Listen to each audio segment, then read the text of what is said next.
অন্যরকমভাবে বিশ্ব ক্যান্সার দিবস পালন করল Chittaranjan national cancer institute. CNCI এর হাত ধরে ক্যান্সার চিকিৎসায় প্রথম রোবোটিক সার্জারি চালু হলো কোনো সরকারি হাসপাতালে। বিশেষ অনুষ্ঠানে উপস্থিত ছিলেন চিকিৎসক শঙ্কর সেনগুপ্ত, উপস্থিত ছিলেন সাগর সেন, দীপান্বিতা বন্দ্যোপাধ্যায়, সন্দীপ মণ্ডলের মতো চিকিৎসকরা। রোবোটিক সার্জারির সুবিধে কি, কিভাবে করা হয়, সেই সব বিষয় নিয়েই আলোচনা হয় এই অনুষ্ঠানে। ভবিষ্যতে সিএনসিআইতে রোবোটিক সার্জারিকে স্বাস্থ্য সাথী এবং আয়ুষ্মান ভারতের কভারেজের আওতাও আনার পরিকল্পনা রয়েছে বলে জানিয়েছেন মেডিকেল সুপারিনটেন্ডেন্ট।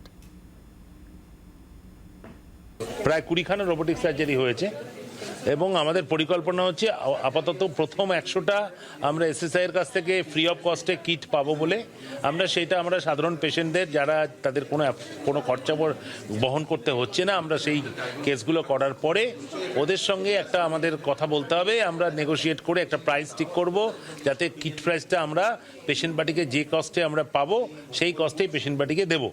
এর মধ্যে যেটা বড় কাজ আমাদের করতে হবে, স্বাস্থ্যসাথী এবং আয়ুষ্মান ভারতে যাতে ইনক্লুড করা যায় রোবোটিক সার্জারি, তার জন্য আমাদের চেষ্টা চলছে। বাংলার আওয়াজ, বাঙালির আবেগ, জি 24 ঘন্টা।